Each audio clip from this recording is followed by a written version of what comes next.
Did you know that it's possible to transform coal, that seemingly unremarkable black rock, into pure liquid fuels? That's right. Coal can be turned into petrol, diesel, paraffin, and even jet fuel. But this isn't some well-kept secret. It's been happening since the early 20th century. Numerous projects and business operations around the world have harnessed this incredible process.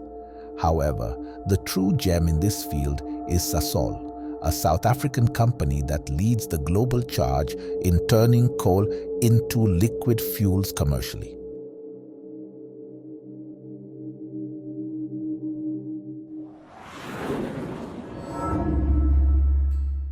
Africa's biggest company by revenue, but also when we talk about transition, Sasol is such an integral part of the whole. Sasol, an international integrated energy and chemicals company.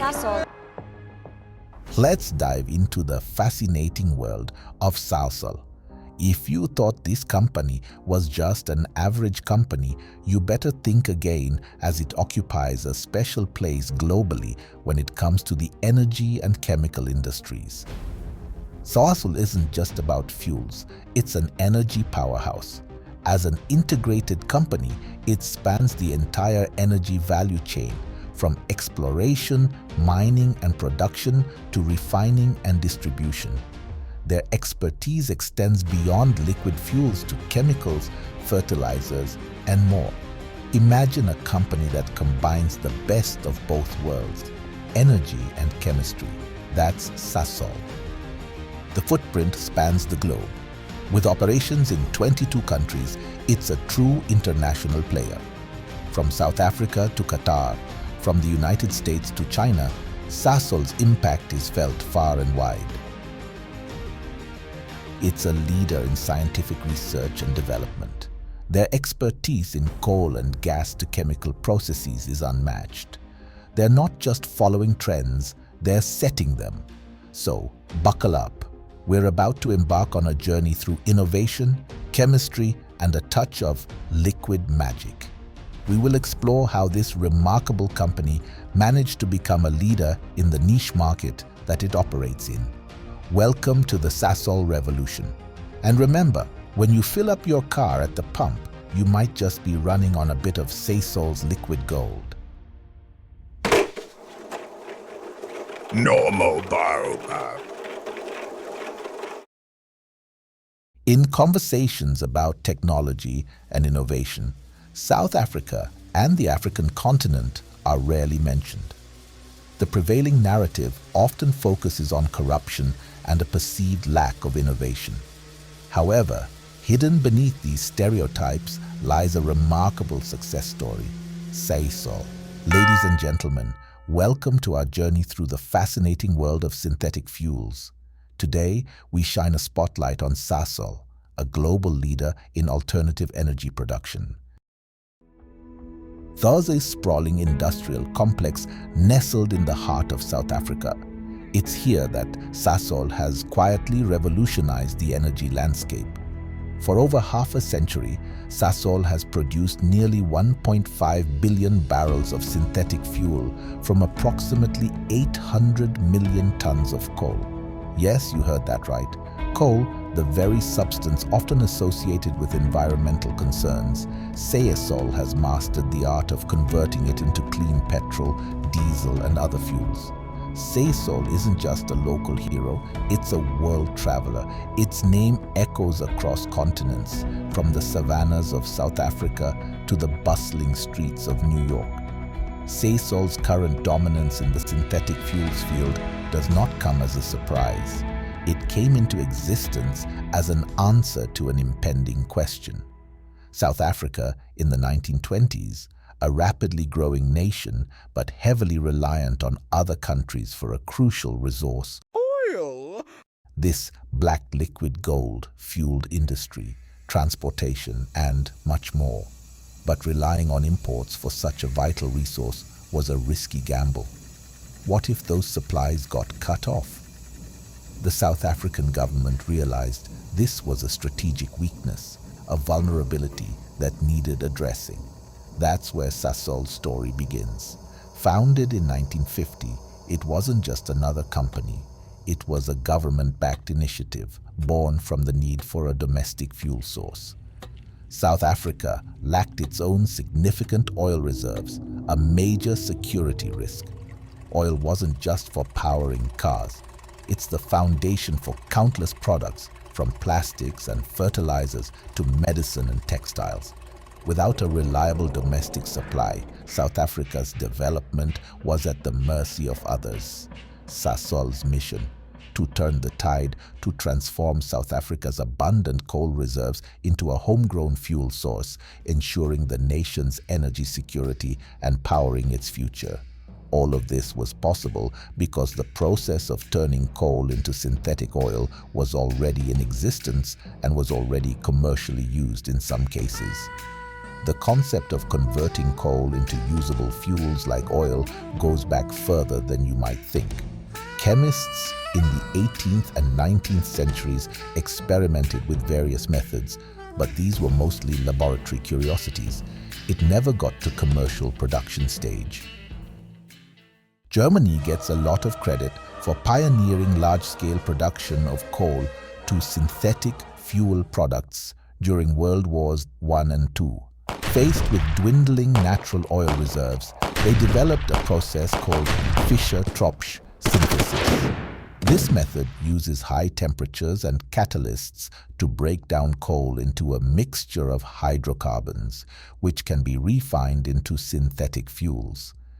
It's important to note, while Germany gets credit for large-scale production, the groundwork for Fischer-Tropsch was laid by earlier researchers from various countries, including Franz Fischer, a German chemist who, along with his colleague Hans Tropsch, perfected the process during the 1920s, and Friedrich Bergius, another German chemist who received a Nobel Prize in 1931 for his work on hydrogenation, a related process for converting coal into liquid fuels.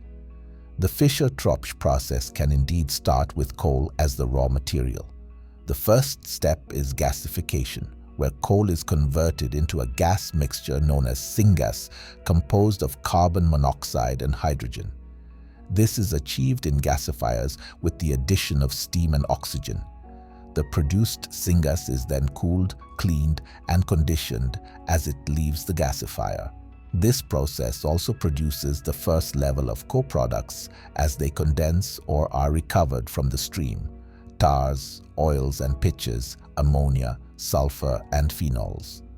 The clean syngas is then sent to the Fischer-Tropsch synthesis island, where it is converted into primary products of wax, hydrocarbon condensate, tail gas, and reaction water. The wax is sent on to an upgrading unit for hydrocracking in the presence of hydrogen, where it is chemically split into smaller molecular weight hydrocarbon liquids. The reaction products, along with those from the upgrading section, are fractionated into the final products depending on the desired product mix. So in essence, the Fischer-Tropsch process allows us to transform coal, a solid fossil fuel, into cleaner burning liquid fuels. It's like a magic trick, turning coal into liquid fuel. So you see, this process became very attractive for an ambitious South Africa because they sought to cut dependence on foreign-sourced oil. And at the same time, they had coal reserves in abundance to make up for the lack of oil reserves. And so Sasol was formally born on 23rd September 1950 as the South African Coal, Oil and Gas Corporation. You see, Sasol didn't reinvent the wheel when it embarked on its journey to become a coal-to-oil powerhouse. Instead, it built upon existing knowledge, adapted technology, formed strategic partnerships, and gradually scaled up its operations. Rather than starting from scratch, they leveraged the existing technology of Fischer-Tropsch process as a foundation. But the engineers didn't just replicate the process, they embarked on intensive research and development to master this art. They adapted the Fischer-Tropsch technology to suit South Africa's specific coal types, optimizing it for efficiency and cost-effectiveness. This adaptability was crucial for success. The company's initial offices and first plant, formerly known as Sasol 1, were built in Sasolburg, a town that was built specifically to house employees working at the world's first commercial coal-to-oil plant, of which construction began in 1954. In March 1955, the original coal-to-liquids (CTL) complex at Sasolburg came to life. This facility marked the birthplace of synthetic fuels and chemicals. The process, known as the synthol process, involved gasifying coal to create a range of valuable products. It was a bold departure from conventional oil-based refining. In that same year, the first 8 drums of creosote rolled out of Sasol's production line. Creosote, a versatile chemical derived from coal, was the inaugural Sasol product. But the real milestone came on August 23, 1955, at precisely 1330. Sasol's synthol reactors produced their first batch of petrol. Imagine the excitement, the hum of machinery, the scent of progress, and the promise of a new era. By the end of 1955, cars could pull up to Sasol petrol stations and fill their tanks with this innovative fuel. It was a moment of pride for South Africa, a nation taking control of its energy destiny. By 1960, Sasol had been producing synthetic fuels and chemicals for 5 years. The original coal-to-liquids (CTL) complex at Sasolburg was humming with activity. The synthol reactor, which had completed its first reaction in 1955, was now a seasoned performer, churning out liquid gold from coal. Amid the 10th anniversary celebrations, the balance sheets revealed a remarkable achievement. Sasol had yielded a profit of R1.36 million South African rand. This financial success was no small feat. It was a testament to the vision, hard work, and ingenuity of the Sasol team. Sasol's financial success wasn't solely from fuel sales. A system of tariff protection and subsidies played a crucial role. Additionally, byproducts from the coal-to-liquids process, used as feedstock for other chemicals, contributed to the bottom line. Around the same time, Sasol made its mark in the high-speed world of Formula One motor racing. The roar of engines, the smell of burning rubber, and the pursuit of victory fueled the passion of racing enthusiasts. Sasol developed a special high-performance petrol, meticulously crafted for the demanding needs of Formula One racing engines. This fuel wasn't just about power, it was about precision, reliability, and pushing the limits.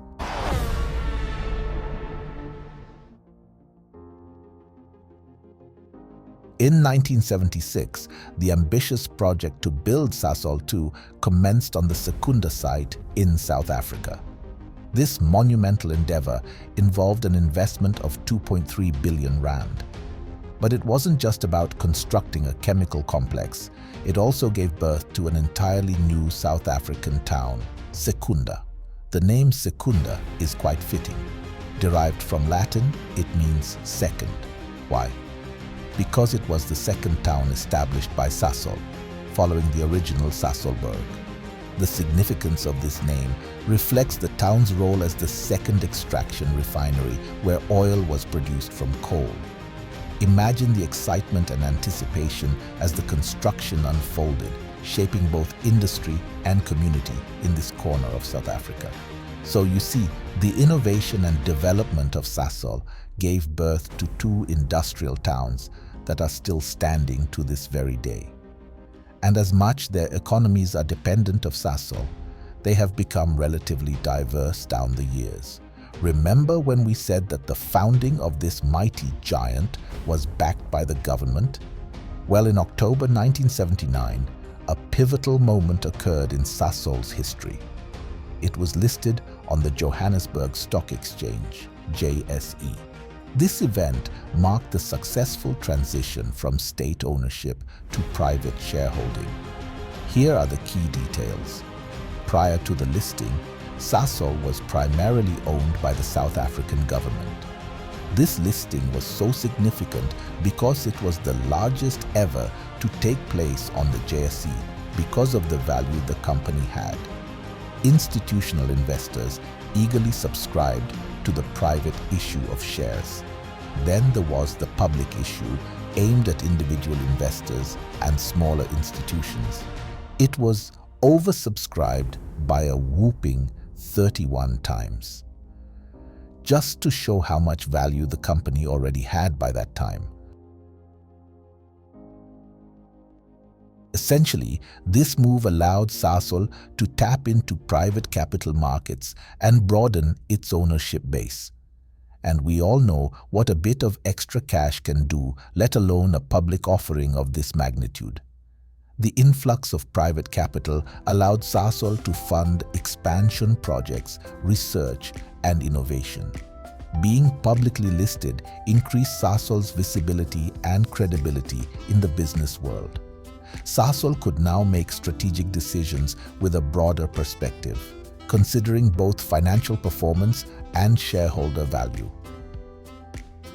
Interestingly, in 1995, a significant milestone was achieved at the Secunda site in South Africa. The first Sasol Advanced Synthol reactor came online. The Sasol Advanced Synthol reactor was designed to increase the production of light hydrocarbons, including olefins such as ethylene and propylene, and synthetic gasoline.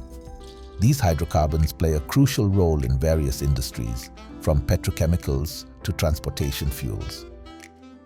Now let's zoom through some of the monumental achievements of this company, showcasing its colossal presence on the global stage. In March 2001, Sasol completed the acquisition of the Condair Chemicals unit from German utility RWE AG. This strategic move was expected to strengthen Sasol's global position and enhance its competitiveness in the international chemicals market. In 2003, Sasol achieved a significant milestone by listing its shares on the NYSE, making the company a dual-listed entity as it is listed both on the Johannesburg Stock Exchange, JSE, in South Africa and the NYSE in the United States. This dual listing allows Sasol to tap into international capital markets and reach a broader investor base. In 2003, Sasol embarked on a groundbreaking project to establish a pioneering gas-to-liquids facility in Ras Laffan, Qatar. This venture was a significant step within the proven coal-to-liquids technology that Sasol had perfected in South Africa. Compared to liquid fuels refined from crude oil, gas-to-liquids fuels place less burden on the environment. They are attracting attention as a more sustainable next-generation energy source. Ras Laffan, known for its strategic location and abundant natural gas reserves, was an ideal choice for Sasol's gas-to-liquids venture. In 2004, in a momentous achievement, Sasol successfully transported the first natural gas from Mozambique to its Synfuels plant in Secunda, South Africa. The journey began at the Temane gas fields in Mozambique, where abundant natural gas reserves awaited extraction. A robust 865-kilometer cross-border pipeline was constructed to connect the Temane gas fields to Sasol's Synfuels Secunda plant. On Thursday, February 18th, the pipeline was filled with natural gas at the central processing facility in Temane. Just 3 days later, on Saturday, February 21st, the first gas arrived at Secunda, marking a significant milestone in energy infrastructure development.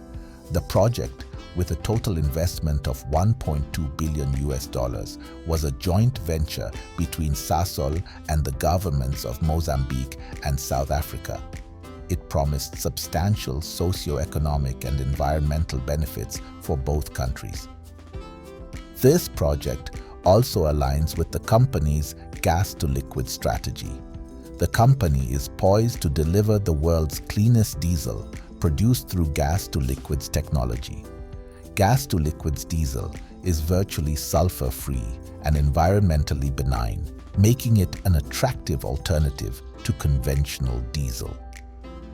On September 22, 2010, at Lanseria Airport in Johannesburg, South Africa, Sasol made aviation history. They successfully flew a passenger aircraft using their own developed and internationally approved 100% synthetic jet fuel. This fuel was produced entirely through the process mentioned earlier, which converts coal into liquid fuels. From the few highlights made of the company's advances, one can see that Sasol deserves a spot at the top of the energy and chemicals industries. Sasol has a global presence beyond South Africa. They have exploration, development, production, marketing, and sales operations in 31 countries across the world, including Southern Africa, the rest of Africa, the Americas, Europe, the Middle East, Russia, Southeast Asia, East Asia, and Oceania. Notable countries include Gabon, Nigeria, Papua New Guinea, Australia, and Mozambique. Above all, it is worth noting that the Sasol 2 plant in Secunda is the company's flagship plant. Sasol 2 is the largest commercial-scale facility globally for producing synthetic fuels from coal and natural gas. Its sheer size and production capacity make it a standout in Sasol's portfolio. South Africa heavily relies on Sasol 2 for its liquid fuel supply, as Sasol is estimated for meeting about 28% of South Africa's fuel needs. The plant plays a crucial role in ensuring energy security for the country. Additionally, Sasol 2 contributes significantly to the national economy by creating jobs, supporting local communities, and driving industrial development.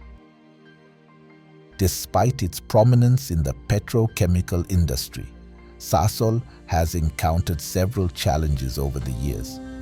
Civil society organizations and shareholder activists criticized Sasol during its 2021 annual general meeting that concerns were raised about the company's plans to continue using coal until 2050 and its heavy reliance on gas as a transition replacement feedstock. Critics highlighted the lack of adequate detailed plans to reduce greenhouse gas emissions. Despite these challenges, Sasol continues to navigate its way forward, striving to balance economic viability, environmental responsibility, and safety. As of recent and looking into the future, Sasol, as a global leader in synthetic fuels production, continues to invest in gas-to-liquids technology and expand its footprint. We can safely say that Sasol was able to tame coal and gas.